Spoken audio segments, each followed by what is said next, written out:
하나님의 말씀은 사도행전 1장 6절에서 8절까지 말씀입니다. 세번역 성경 신약 178페이지에 있습니다. 하나님 말씀 읽겠습니다. 사도들이 한 자리에 모였을 때에 예수께 여쭈었다. 주님께서 이스라엘에게 나라를 되찾아 주실 때가 바로 지금입니까? 예수께서 그들에게 말씀하셨다. 때나 시기는 아버지께서 아버지의 권한으로 정하신 것이니 너희가 알 바가 아니다. 그러나 성령이 너희에게 내리시면 너희는 능력을 받고 예루살렘과 온 유대와 사마리아에서 그리고 마침내 땅 끝에까지 이르러 내 증인이 될 것이다. 아멘. 여러분 혹시 BTJ라고 하는 말을 들어보셨나요? BTS는 다 알지만 BTJ는 모르시는 분들이 많을 겁니다. 작년 11월인가요? 한국 경상북도 상주시에 있는 한 선교센터에서 집회가 있습니다. 그 집회 후에 수백 명의 코로나 확진자가 생겨서 많은 국민들과 사회적으로 비난을 받았던 인터콥이라고 하는 선교단체가 있는데 그 단체에서 운영하는 선교센터, 종교시설의 이름이 BTJ 열방센터입니다. BTJ는 Back to 예루살렘이죠. 예루살렘으로 돌아가자라고 하는 뜻이 있는데 원래 BTJ 무브먼트 Back to 예루살렘 운동이라는 것이 원래 있습니다. 중국 가정교회 지도자였던 마가 목사님이 계시를 받아갖고 시작된 운동인데 1940년도 초에 한 기도 모임을 하게 됩니다. 그 기도 모임에서 이 마가 목사님이 예수님의 계시를 받게 됩니다. 서쪽으로 계속해서 가서 예루살렘까지 복음을 전하라. 이 계시가 백두 예루살렘 운동의 시작이 됩니다.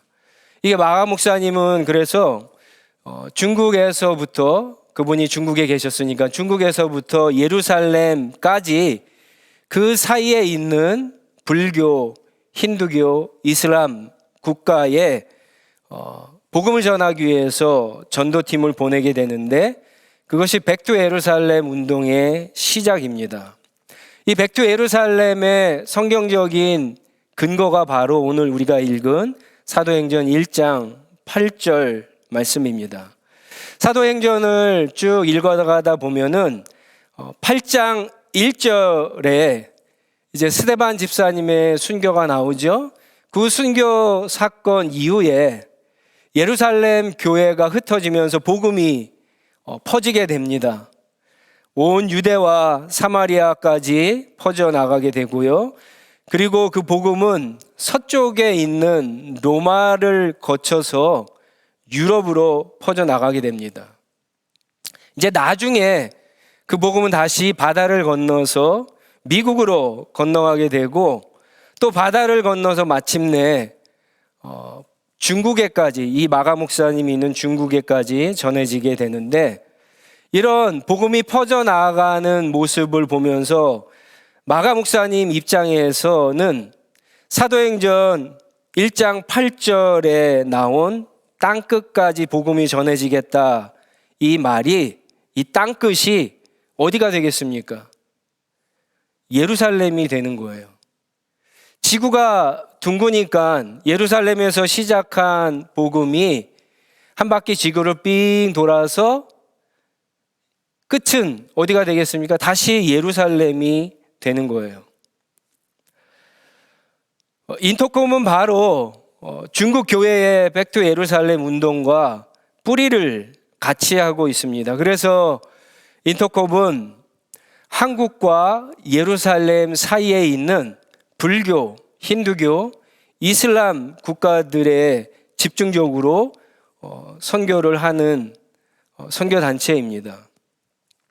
예수님의 명령을 완수하기 위해서 사실 과거부터 극단적인 선교 방법도 마다하지 않는데 이번에 상주에서 일어난 BTJ 열방센터 확진 사건도 이 사람들에게는 복음을 전하다가 일어난 어떤 핍박, 희생에 불과한 겁니다.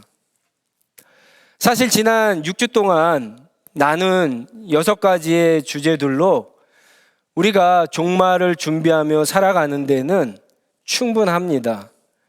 그런데 오늘 한 가지 주제를 더 나누게 된 것은 많은 사람들이 사실 성경을 잘 알지 못해서 인터콥과 같은 단체에 미혹되고 있기 때문에 그렇습니다. 이 단체가 가지고 있는 선교 전략과 행동은 매우 위험한 성경 해석과 적용이기 때문에 여러분 굉장히 조심해야 합니다. 예를 들어서 우리가 매일 성경으로 큐티를 하고 있는데 여러분 큐티를 할 때 성경을 잘못 해석할 수 있어요. 그리고 또 잘못된 성경을 통해서 잘못 적용할 수 있어요. 사실 많은 분들이 이런 실수를 합니다. 그래도 괜찮아요. 개인적인 차원에서는 여러분 얼마든지 괜찮습니다.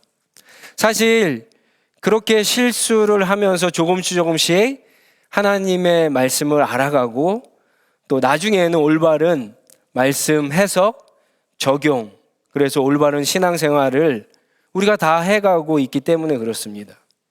그런데 하나님의 말씀의 적용이 나 개인적인 차원을 넘어설 때, 공적인 차원이 될 때는 여러분 매우 조심해야 됩니다. 왜 그러냐? 그 하나님의 말씀이 교회 전체를 움직이는 어떤 비전 스테이트먼트가 될 수 있기 때문에 그렇죠. 선교 단체 전체를 움직이거나 혹은 수많은 성도들의 희생과 생명이 요구되는 일에 동원되기 때문에 반드시 하나님의 정확한 말씀이 근거가 되어야 하는 거죠.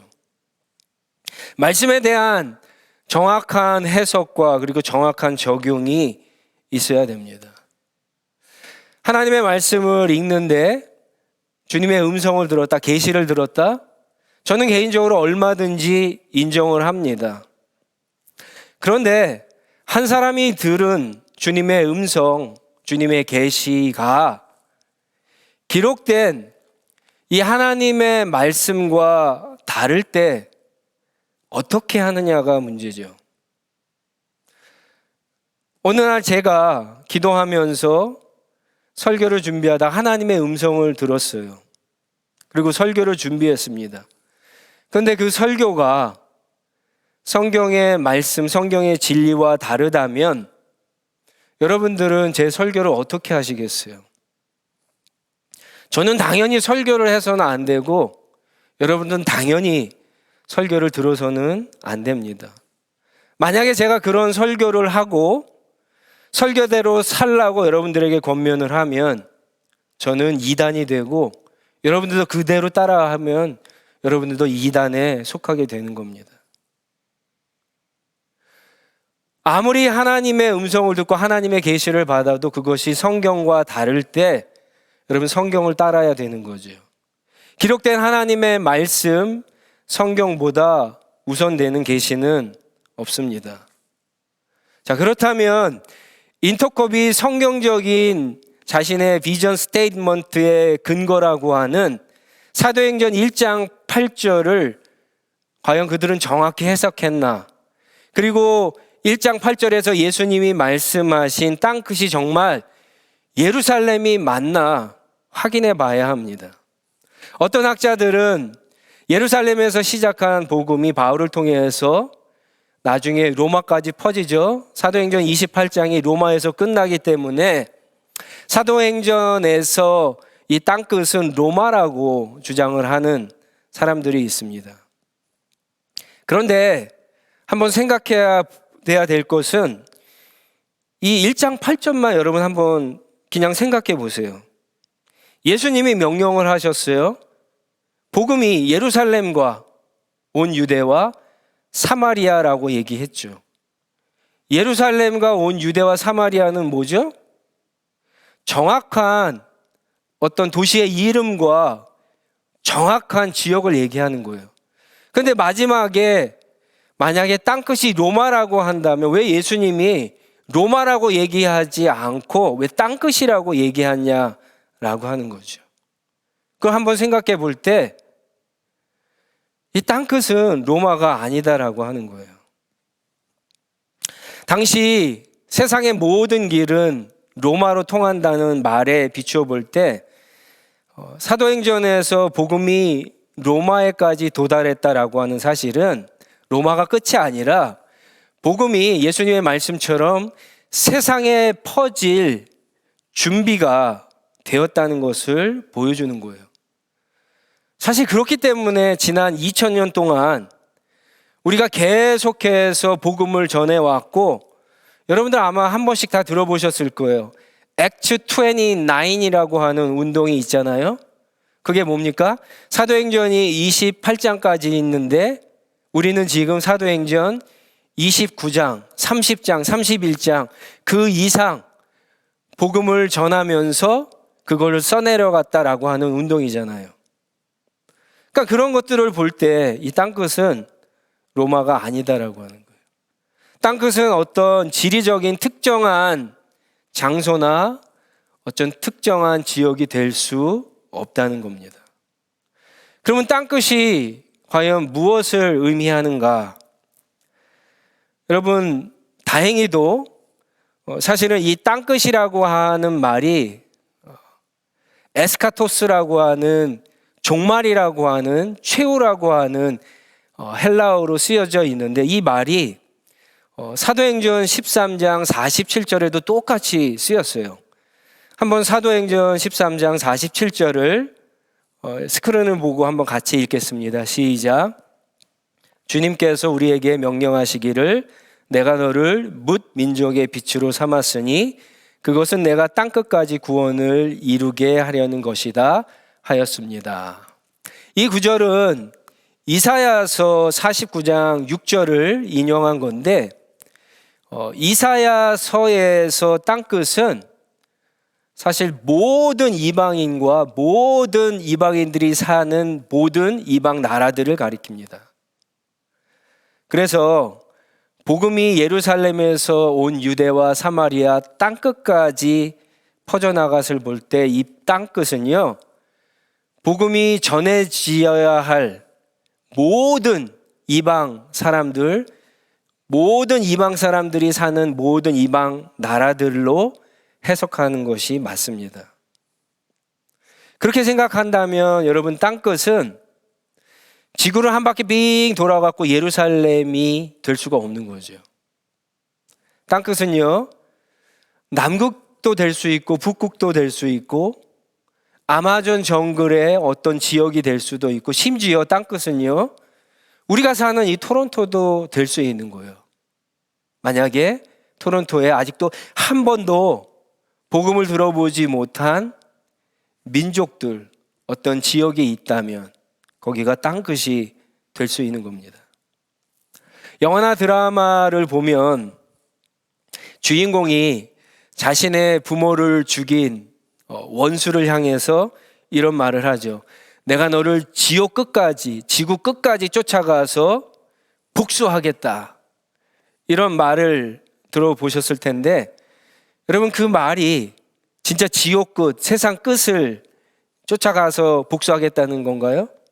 아니죠. 세상 끝 어디라도 네가 있으면 거기 가서 복수하겠다라고 하는 말이에요. 땅끝까지 증인이 되라 라고 하는 예수님의 말씀은 복음이 전파되어야 하는 곳은 온 세상 어디라도 누구에게라도 전파되어야 한다는 말씀입니다. 또한 이 명령은, 또 이 말씀은 이렇게도 해석할 수가 있어요. 이 명령을 받은 제자들은 거의 대부분이 갈릴리의 어부들이었지 않습니까? 그들에게, 갈릴리라고 하는 그 촌에 살던 그들에게 예수님이 예루살렘과 온 유다와 사마리아와 땅끝까지 가서 내 증인이 되라. 이 명령은요, 마치 아브라함에게 너는 너의 고향과 친척과 아비의 집을 떠나 내가 내게 보여줄 땅으로 가라. 이 명령과 같은 거예요. 아브라함이 자기에게 익숙한 고향, 집, 환경, 문화를 벗어나서 하나님의 명령을 듣고 갔던 것처럼 제자들에게 그렇게 하라는 거예요. 제자들에게 익숙한 집, 동네, 고향, 직업, 가족, 문화, 환경, 그 울타리를 넘어서 새로운 사람들에게, 새로운 지역에, 새로운 문화에, 새로운 환경으로 가서 예수님의 복음, 하나님 나라 복음을 전하라고 하는 명령이자 제자들에겐 도전의 말씀이에요. 하나님 나라 관점에서 볼 때도 복음은 항상 그렇잖아요. 복음은 항상 우리의 어떤 편안함을 깨잖아. 익숙함을 깨죠. 그래서 나로부터 다른 사람에게 복음이 퍼져요. 교회 안에서 교회 밖으로 퍼져나가요. 지역과 문화와 어떤 세계관, 계층을 넘어서 나가는 것이 복음이고 복음의 능력 아닙니까? 그래서 결론이 뭐냐?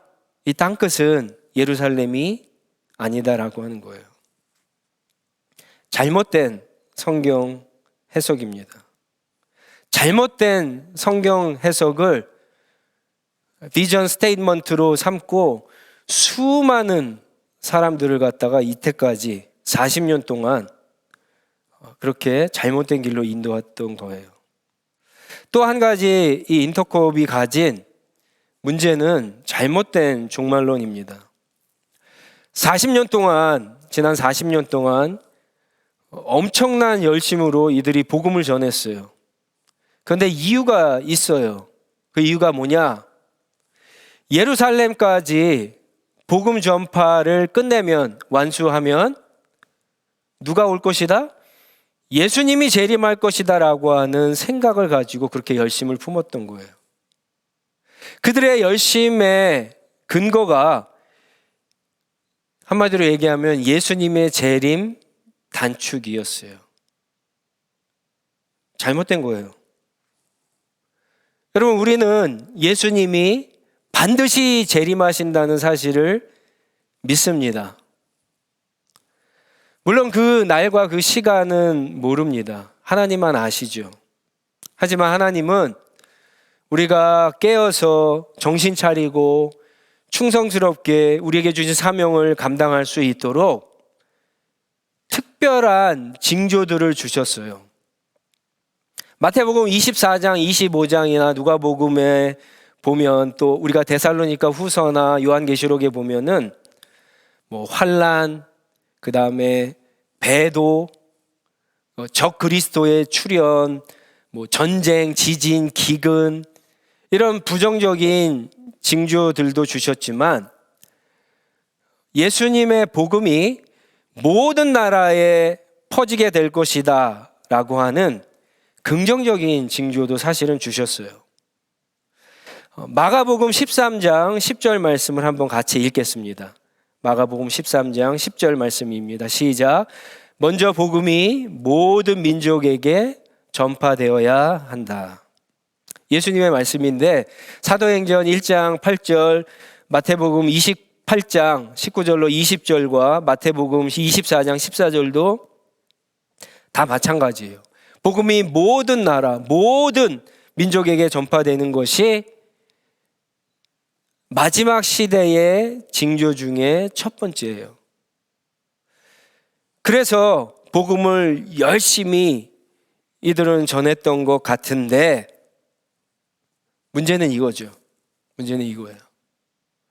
여러분, 우리가 복음을 열심히 전하면 예수님이 빨리 재림하시고, 우리가 복음을 열심히 전하지 않으면 예수님의 재림이 늦게 오실까요? 우리의 열심으로 예수님의 재림의 시간을 우리가 좌지우지 조절할 수 있습니까? 정말 그럴 수 있을까요? 여러분, 기도하면 하나님이 기도를 다 들어주시나요? 다 들어주시지 않죠. 왜냐? 완전히 잘못된 기도도 있으니까. 우리가 아는 한 하나님은 우리가 아무리 올바른 기도를 해도 하나님의 방법과 하나님의 때에 맞게 우리의 기도를 가장 최선, 가장 선한 방법으로 들어주십니다. 그렇죠? 예수님의 복음 전파와 예수님의 재림의 관계가 기도와 기도의 응답과 비슷한 거예요. 우리가 얼마든지 기도할 수 있고 기도해야 하는 것처럼 복음도 마찬가지예요. 얼마든지 우리가 열심히 복음을 전해야 합니다. 하지만 기도의 응답이 전적으로 하나님께 있는 것처럼 예수님의 재림도 전적으로 하나님의 주권에 달린 거예요. 하나님이 정한 그 날, 그 시간에 예수님이 오시는 거예요. 우리의 복음 전파의 열심으로 좌지우지 되는 게 아니에요. 예수님의 재림 시간이 우리의 노력으로 빨라지거나 늦어지는 것이 아니에요. 그런데도 이런 말도 되지 않는 잘못된 성경 해석과 이런 논리를 이용해서 수많은 성도들을 미혹하고 마치 그들의 열심을 쥐어짜서 위험한 가운데로 몰아가고 그들의 시간을 낭비하고 복음의 문을 오히려 더 막고 있으니 여러분 얼마나 잘못된 것입니까? 그 생각이 얼마나 교만한 생각인지 여러분 아시겠죠? 복음을 전하지 말자는 것이 아니에요. 복음을 열심히 전해도 소용이 없다라고 하는 말이 아닙니다. 하나님 나라 복음 전파는 교회의 최우선 사명입니다. 우리 한해시학교의 최우선의 사명은 하나님 나라 복음 전파예요. 제자를 삼는 거예요. 교회를 세우는 거예요. 하지 말자는 것이 아니에요. 열심히 하지 말자는 것도 아니에요.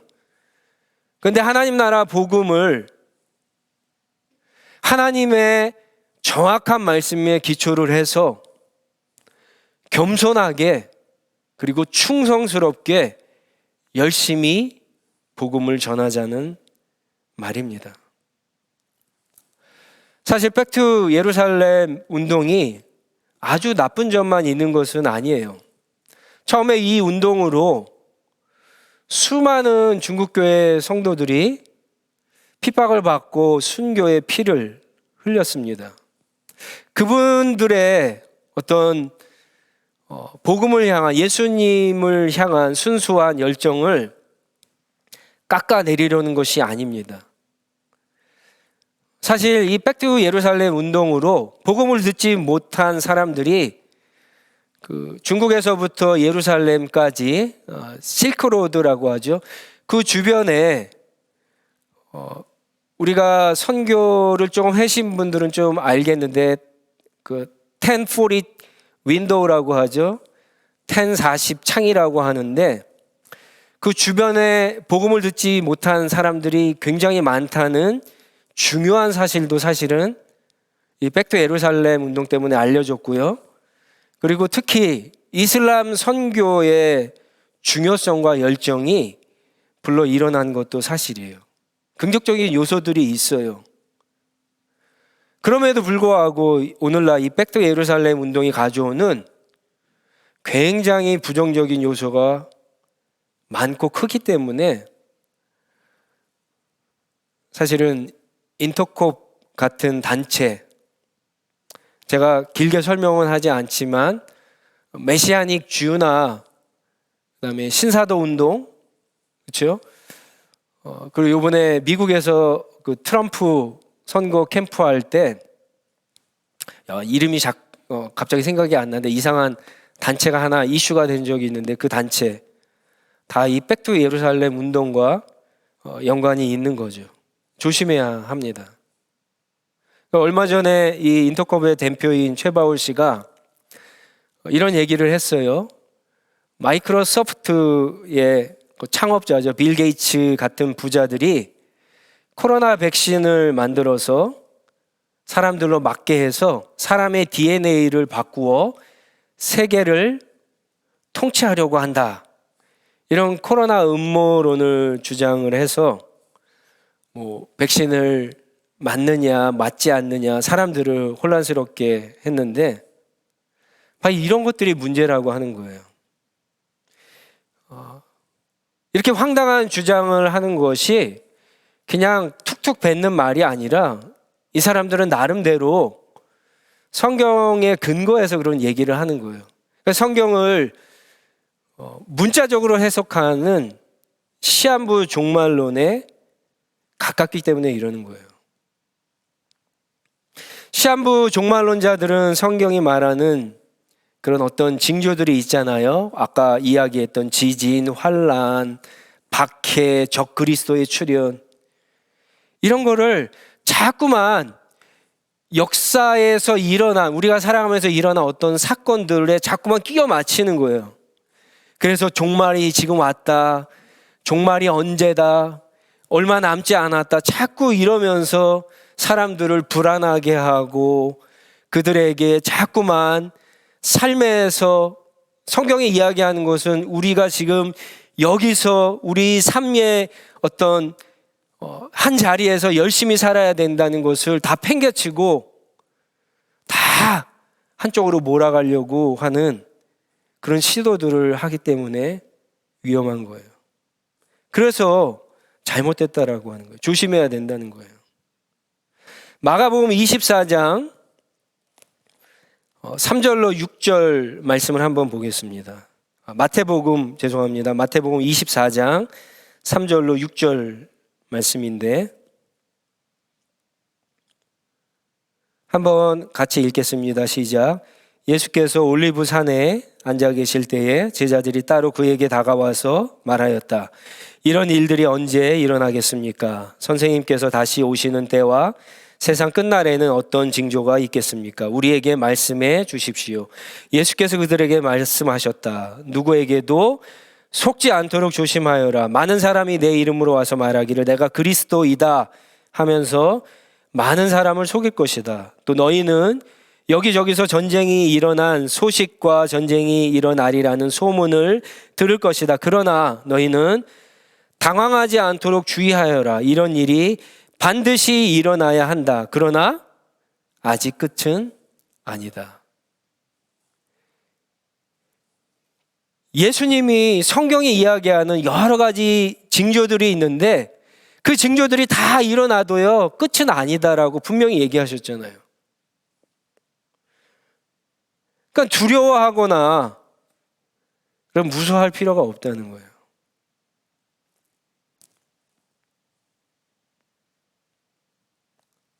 이 징조들은 사실 뭐예요? 교회를, 저와 여러분들을 깨우고 정신 차리고 우리에게 주어진 사명에 지금 오늘 여기서 충성스럽게 하나님이 기뻐하시는 삶을 살도록 하나님이 주시는 사인이에요. 예수님의 때가 이제 일어난다 이 사인이 아니라 우리를 깨워주는 그런 하나님의 사인이에요. 예수님이 이 땅에 오심으로 종말은 이미 시작되었고 우리는 종말을 지금 살아가고 있습니다. 종말의 징조들은, 성경에 나오는 이 징조들은 계속해서 일어나고 있잖아요. 엄밀하게 말하면은 그래서 세상의 끝이 왔다는 것이 아니라 우리를 오히려 깨어있고 정신 차리게 하고 충성스럽게 살아가게 하는 그런 사인, 그런 역할을 하고 있다는 거예요. 그러니까 이런 징조들이 심지어 일어나도 두려워하거나 무서워할 필요가 없다는 거예요. 그리고 우리는 오늘도 악한 세력과 계속해서 싸우지만 우리가 분명히 기억해야 될 것은 다 봤잖아요. 그렇죠? 지난 6주 동안 우리가 다 봤어요. 예전에 요한계시록 강의할 때도 여러분 다 봤습니다. 우리의 왕이신 예수님께서 지금 우리가 싸우고 있는 이 싸움을 이미 끝내셨어요. 십자가에서. 이 싸움을 이미 승리하셨다라고 하는 사실을 기억하고 우리가 싸우는 거예요. 그리고 우리가 이 땅에서 열심히 복음을 전하고 또 한편으로는 우리가 이 세상의 사회적인 책임을 다하는 그 세상을 경영하는 사회적인 행동을 다하는 우리에게 주신 사명을 잘 감당하는 것이 우리의 몫이라고 하는 거예요. 그것을 왜 잘 감당해야 된다고요? 나중에 우리가 들어가게 될 새하늘과 새 땅, 천국과 지금 우리가 하는 일들이 연관이 되어 있기 때문에, 깊은 관계가 있기 때문에 우리가 그것을 충성스럽게 살아가야 된다라고 하는 거예요. 그래서 졸지 말고 정신 차리고 늘 깨어서 하나님이 저와 여러분 교회에게 주신 이 사명 붙잡고 충성스럽게 살아가는 것이 우리의 몫이라고 하는 거예요. 지난 6주 동안 제가 나누었던 그 가운데 굉장히 컴플리케이트한 그런 이야기들이 있어요. 복잡한 이야기들이. 제가 그런 것들은 다 뺐어요. 뭐 천년 왕국, 7년 대환란, 휴거 이런 얘기들은 다 뺐습니다. 그러니까 이 6가지는 분명한 거예요. 예수님의 재림 분명하죠. 죽음 이후의 상태 분명해요. 그리고 육체의 부활, 몸의 부활 분명해요. 그리고 최후 심판 분명해요. 그리고 심판 후에 지옥, 천국 분명해요. 이 6가지만 분명하게 여러분 기억하시고, 그리고 오늘 우리 시대에 잘못된 성경 해석으로 우리를 미혹하는 그런 것들을 조심하시면서 우리에게 주어진 사명 붙잡고 충성스럽게 살다가 우리 모두 다 한 사람의 낙오자도 없이 새하늘과 새 땅에 들어가는 사랑하는 우리 하늘시학교의 모든 성도님들 다 되시기를 주님의 이름으로 축복합니다. 기도하겠습니다.